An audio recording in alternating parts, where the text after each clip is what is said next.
You know what the problem is with most species in this galaxy?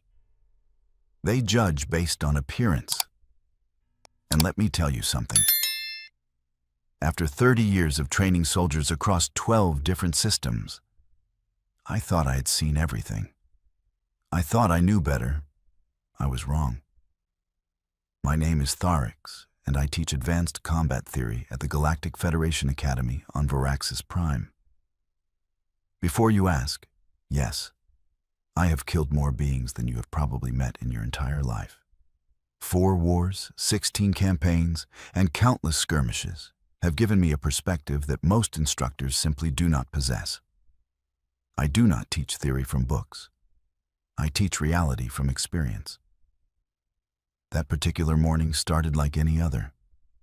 73 students filed into my classroom, representing 42 different species from across the Federation. Brutarians, with their massive frames and thick hides. Fraken, like myself, lean and deadly. Quilvorans with their 6 arms. Heptoids with their crystalline exoskeletons. And humans. Ah yes, humans. The newest members of the Galactic Federation, and quite possibly the most underestimated species I have ever encountered. They look so fragile, you understand? Soft skin, no natural armor, no claws, no venom sacs, no size advantage. When they first joined the Federation 20 years ago, everyone assumed they would need constant protection, guard duty, babysitting essentially. Kira sat in the back row, as she had for the past 16 weeks. Small even by human standards, maybe 1.6 meters tall, slim build, with dark hair pulled back in a practical tail. She never spoke unless spoken to, never volunteered answers, never drew attention to herself. The perfect invisible student, which made her the perfect target for idiots like Draxon. Draxon was a Brutarian, and if you have never met one, consider yourself fortunate. They stand nearly 3 meters tall, weigh approximately 400 kilograms, and possess strength that can bend steel bars. Their homeworld has gravity twice that of standard Federation norm.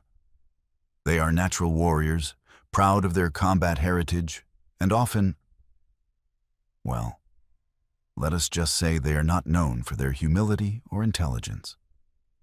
For weeks, Draxon had been making Kira's life difficult, knocking her materials off her desk as he passed, making loud comments about human weakness, suggesting she should quit the academy and go back to whatever soft world she came from. I had warned him twice, given him demerits, threatened expulsion. He did not listen. That morning, I was demonstrating proper defensive responses to surprise attacks. I needed 2 volunteers for the practical portion.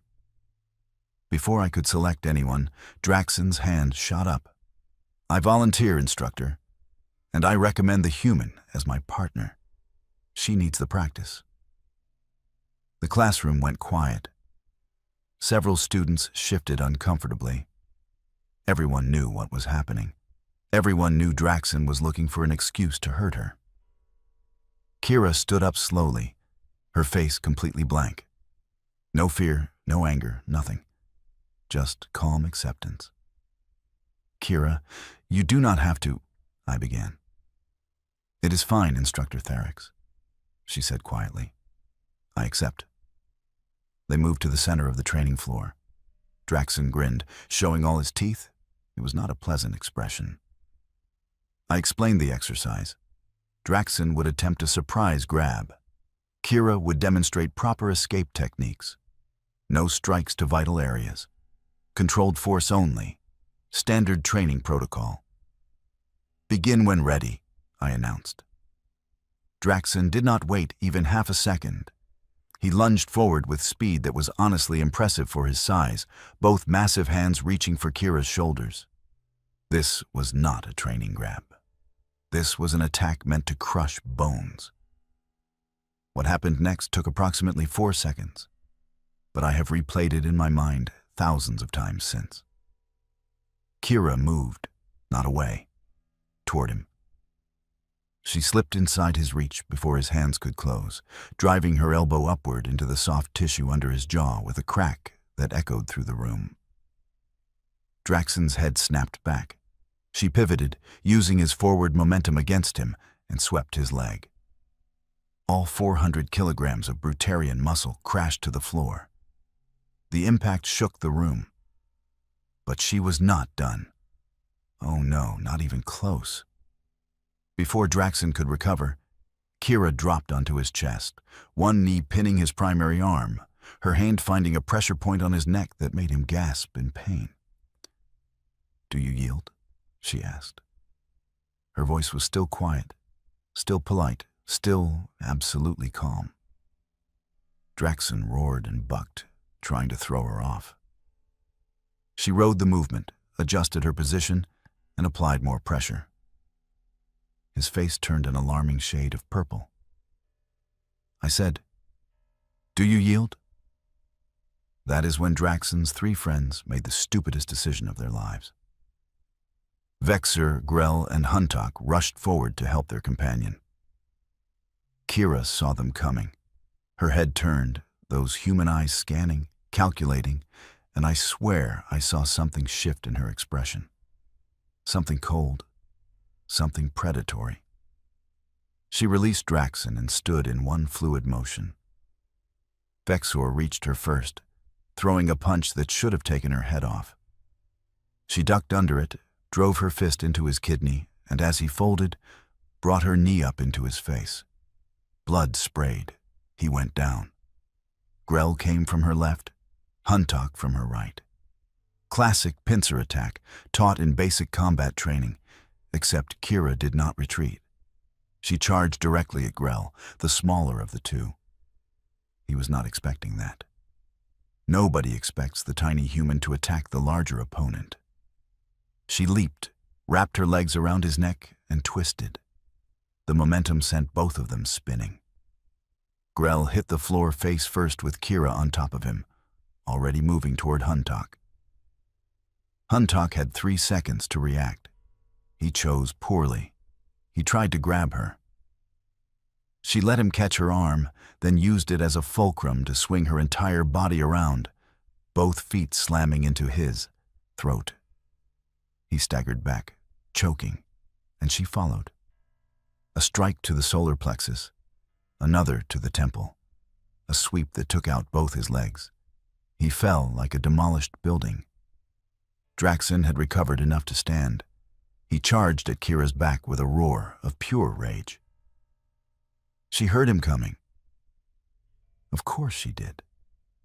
She spun, dropped low, and drove her shoulder into his knee at an angle that knees are definitely not supposed to bend.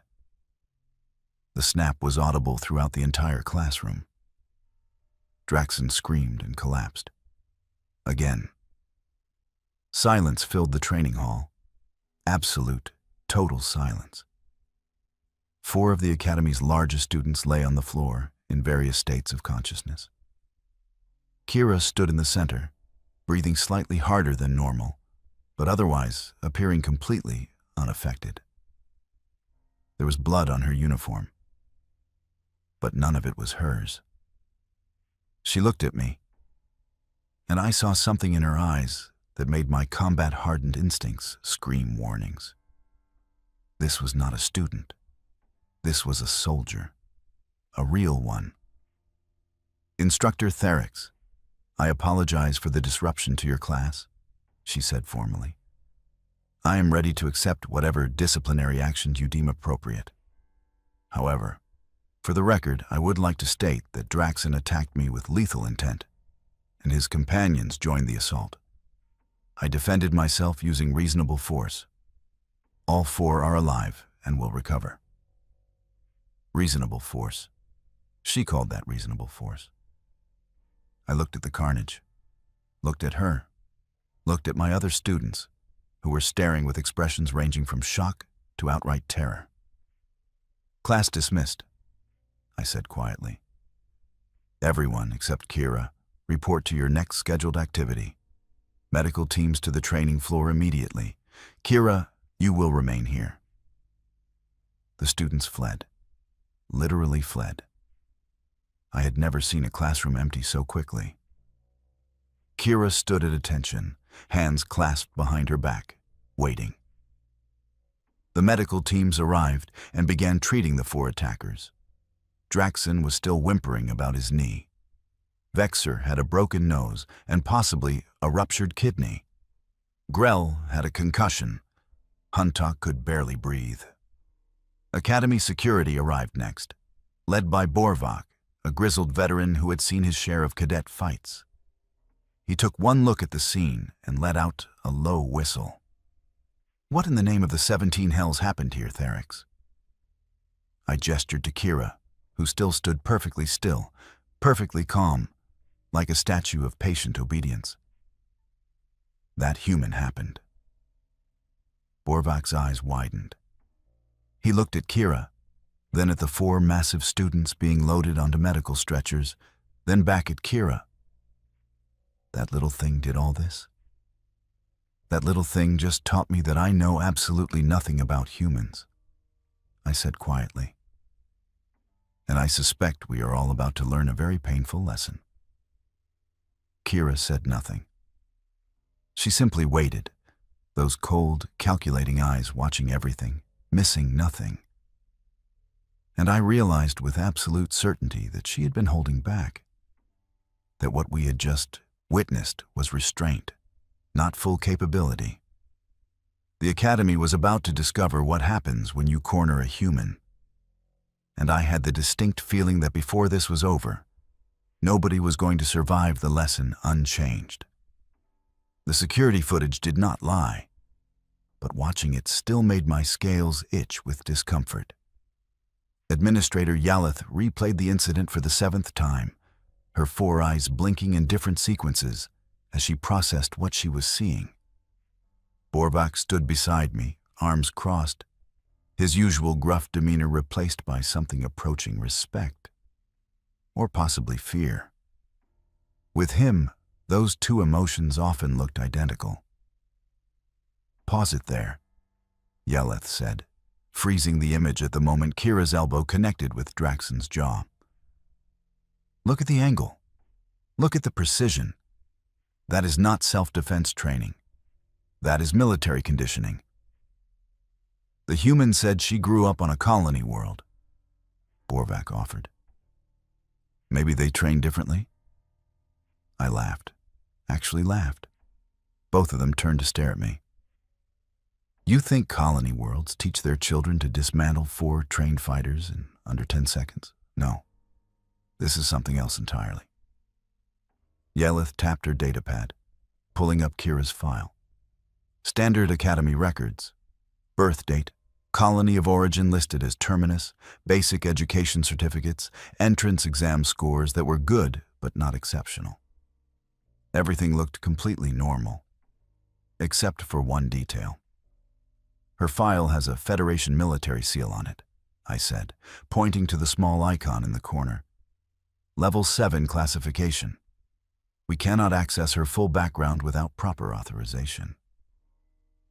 "Well then, let us get that authorization," Yeleth said firmly. "I want to know exactly who we have in our academy." While she went to file the official request, I decided to talk to Kira directly.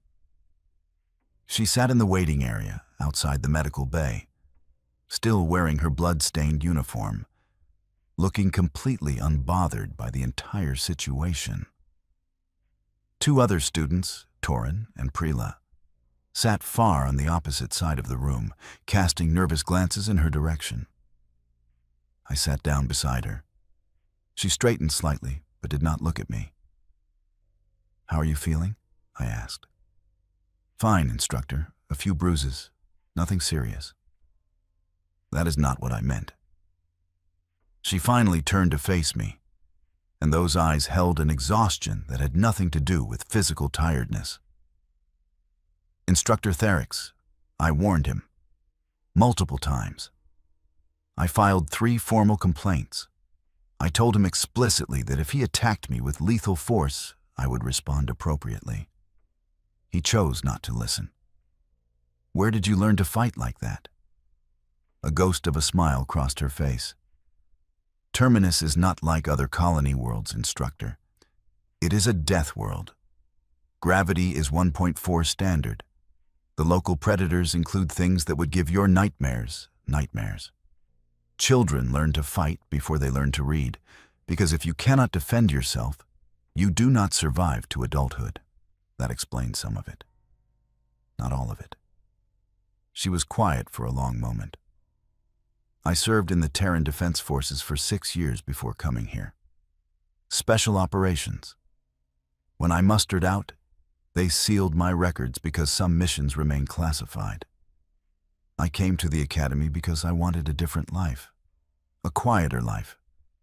I wanted to teach, not fight. Yet you fight remarkably well for someone seeking peace.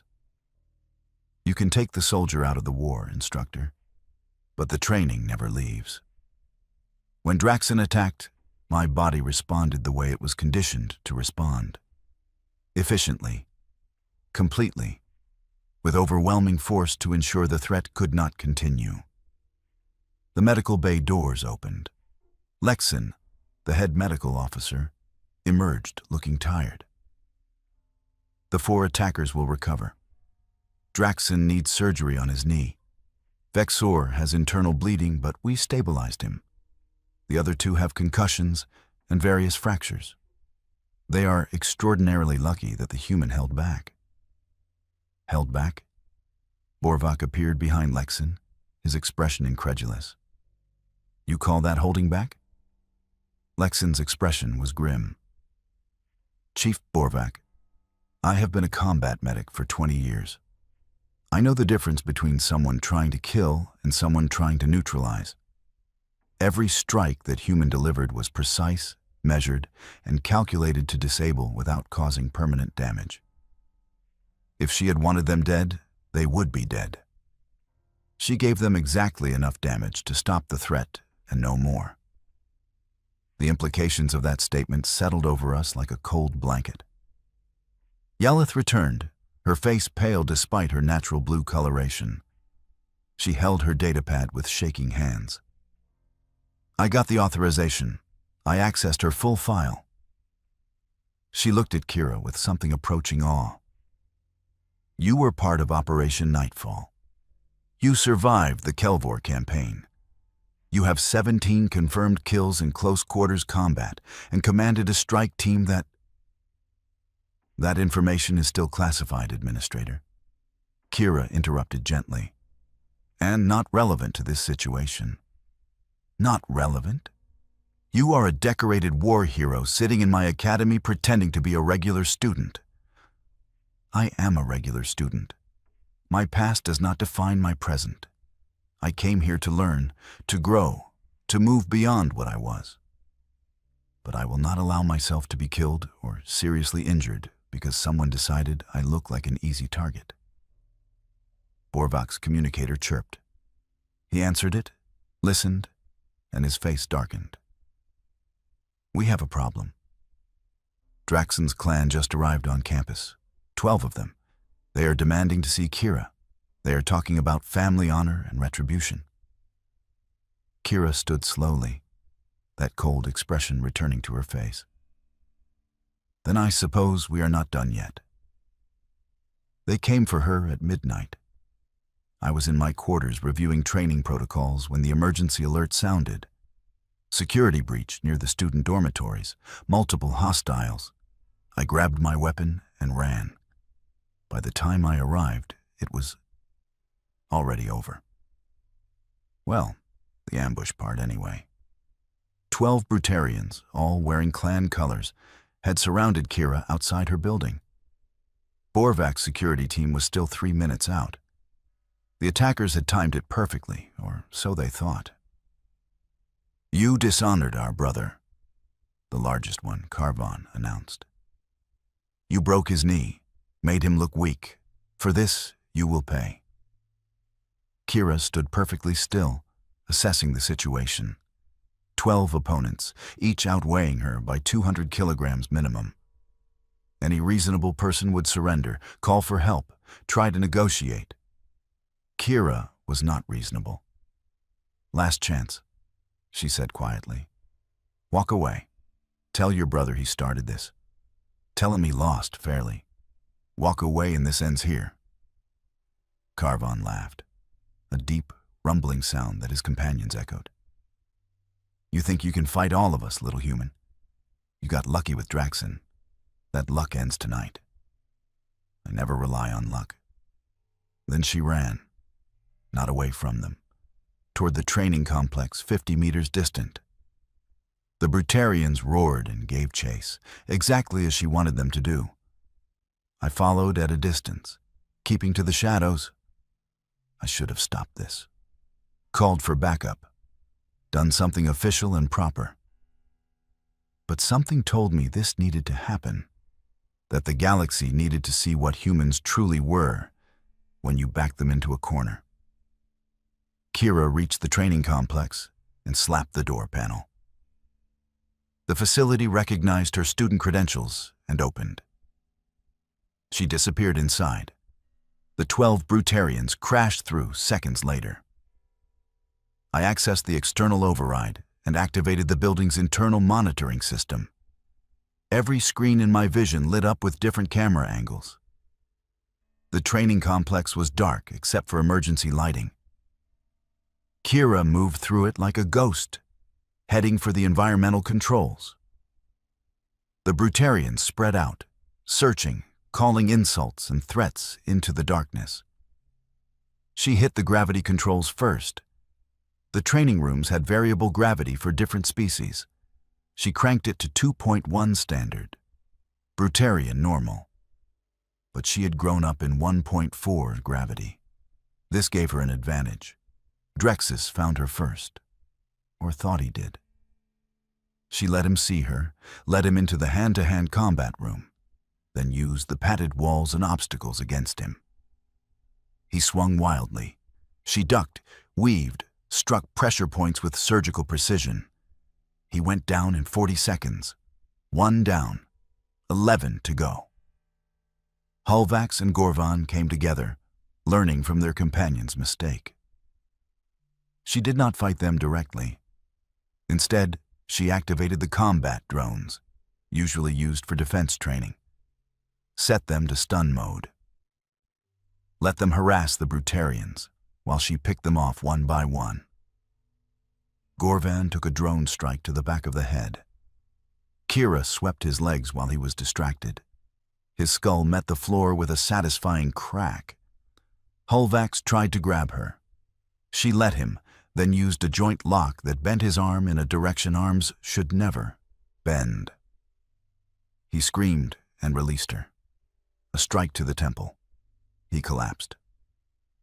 The remaining 9 regrouped, finally showing some tactical thinking. They moved as a unit, checking corners, covering each other. Professional behavior. But Kira had trained with the best special operations teams humanity had produced. She knew every trick, every formation, every weakness.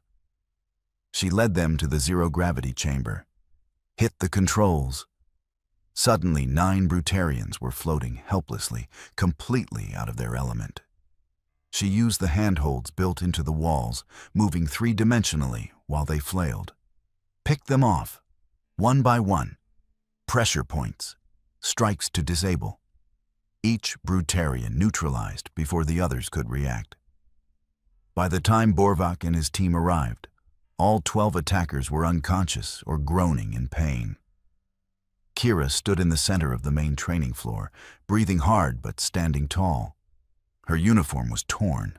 Blood dripped from a cut above her eye, but she was standing. "Anyone else?" She called out to the empty room. Her voice echoed off the walls. "Anyone else want to test the weak little human?"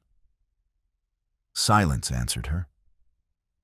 I stepped out of the shadows, my weapon lowered. Our eyes met across the room. "I warned them," she said simply. "I warned all of them." "I know. They did not listen. They never do." She looked at the fallen Brutarians, then back at me. "Humans have a saying, Instructor. We did not start the fire. but we will burn everything to ash before we let it consume us. Borvak's team moved in to secure the attackers. Medical teams were already on their way. Again. And I realized the entire galaxy had been making a terrible mistake about humans. We thought they were weak because they looked fragile. We were wrong. They were not weak. They were mercy personified. And when you force mercy to become violence, nothing survives. The tribunal chamber was packed. Word had spread throughout the academy, throughout the entire station, about the human who had single-handedly defeated 16 opponents across 2 separate incidents. Students lined the walls. Instructors filled the gallery. Even off-duty personnel had found reasons to attend. Administrator Yaleth presided over the proceedings, flanked by 2 Federation adjudicators who had arrived specifically for this case. Draxon sat in the defendant section, his leg in a medical brace, surrounded by his clan members. All of them looked significantly worse for wear. Broken bones, concussions, bruised pride. Kira sat alone on the opposite side, still wearing her academy uniform, looking small and almost fragile under the harsh lighting. The evidence was overwhelming. Security footage from both incidents played on the main screen. Every angle, every strike, every moment of brutality captured in perfect clarity. But also captured were Draxon's initial attacks, the threats, the harassment, Kira's repeated warnings, her formal complaints that had been filed and largely ignored by lower-level administrators who assumed a human could not possibly be in real danger from academy students. The first adjudicator, a Quilvoran named Hexara, reviewed her datapad with all 6 hands. Let me ensure I understand the facts correctly. Draxon initiated hostile contact with lethal intent during a training exercise. When the defendant responded with appropriate defensive force, 3 of his companions joined the assault. Is this accurate? That is correct, adjudicator, Borvak confirmed from his position as chief witness. And the second incident? The one involving 12 assailants? Premeditated ambush on academy grounds with clear intent to cause serious bodily harm or death in retaliation for the first incident. Also correct? Hexara turned her multiple eyes toward Draxon. Did the defendant ever threaten you unprovoked? Draxon remained silent. Answer the question, Yaleth ordered. No, he finally muttered. But she humiliated me in front of everyone. She broke my knee. That demands nothing. The second adjudicator interrupted. He was an elderly heptoid named Qualvex, whose crystalline body had seen centuries of service. You attacked first. You suffered the consequences. Your clan then compounded the offense by attempting murder. The only question before this tribunal is what punishment fits these crimes. The deliberation took less than 10 minutes. When the adjudicators returned, their verdict was swift and absolute. Draxon expelled.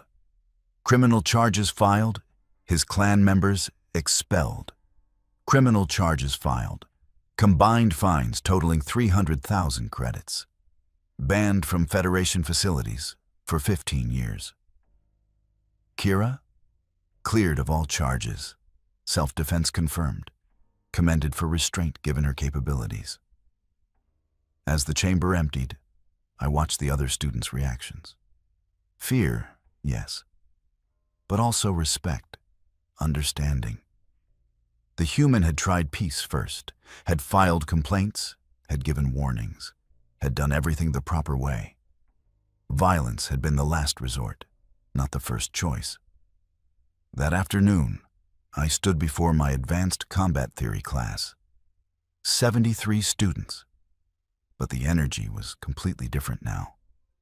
They sat straighter, paid closer attention. And when Kira entered and took her usual seat in the back, every eye followed her with newfound awareness. Today's lesson is about strategic assessment and threat evaluation, I began. For weeks, many of you watched Draxon harass Kira. How many of you assumed she was helpless, that she needed protection, that she was weak? Nearly every hand rose, slowly, reluctantly. Exactly. You judged based on appearance, on size, on your preconceptions about what makes someone dangerous. This is how soldiers die in actual combat. This is how entire military campaigns fail. I gestured to Kira. Come up here, please. She walked to the front, that same quiet composure she always carried. Kira has agreed to share some insights about human combat philosophy. Pay attention. Your lives may depend on it someday. She turned to face the class, and when she spoke, her voice carried an authority that made everyone lean forward. Humans do not want to fight. Violence is exhausting. It is messy. It causes trauma that lasts years. We avoid it whenever possible. We warn. We negotiate. We retreat. We do everything we can to find peaceful solutions. She paused, letting that sink in. But if you force us to fight, if you ignore every warning and push us into a corner, we will not fight to win. We will fight to ensure you never threaten us again. We will fight with everything we have, holding nothing back, because we know that mercy during combat only prolongs the suffering. A student near the front, Torin, raised his hand hesitantly. Why did you hold back then? The medical officer said you could have killed them all easily. Kira's expression softened slightly. Because killing is permanent. Those students made terrible choices, but they did not deserve to die for stupidity and arrogance. They deserved to learn, to grow, to become better. Death teaches nothing. But you could have, Torin pressed, if you wanted to. Yes, I could have. Any human with proper training could have. We are persistence predators from a death world. Our bodies are built for endurance. Our minds are wired for pattern recognition and tactical adaptation. We heal fast. We endure pain. We never stop. She looked around the room, making eye contact with as many students as possible. Here is what you need to understand about humans. We are not the strongest species, not the fastest, not the most naturally armed. But we are the most stubborn. We are the ones who look at impossible odds and ask how, not if. We are the ones who will chase prey for days until it collapses from exhaustion. We are the ones who turned every predator on our world into either livestock or companions. So when you meet a human, remember this. We prefer friends over enemies. We would rather build than destroy. We choose peace whenever possible. But if you absolutely insist on violence, if you ignore every warning and opportunity to walk away, then understand that we will end the threat completely and permanently. Not because we enjoy it, but because it is necessary. The classroom was silent, absolutely silent. I stepped forward. This is the lesson, students. Real warriors avoid unnecessary conflict. Real strength is knowing when not to use your full capabilities. Real victory is winning without fighting. But when combat becomes unavoidable, you commit completely or you do not survive. Kira returned to her seat. The class continued, but something fundamental had shifted. The other students no longer saw a small, weak human. They saw a soldier who had chosen mercy over violence 16 separate times and had been forced to demonstrate why that mercy should never be mistaken for weakness. Later, after class ended, I found Kira gathering her materials. You could have any position you wanted, I said. Command track, Special Operations Liaison, Advanced Tactics Instructor. Why stay as a regular student? She smiled, a genuine smile that reached her eyes. Because I already know how to fight, Instructor Tharix. I came here to learn how to build peace. That is a much harder skill to master. I watched her leave, and I understood something profound. Humans were not dangerous because they could fight. They were dangerous because they understood the cost of fighting and chose peace anyway. That made them the most terrifying species in the galaxy. Because when something that powerful chooses restraint, you should be very, very careful not to make them change their mind. The lesson was over. The galaxy had learned, and every species with sense would remember what happens when you attack a human first.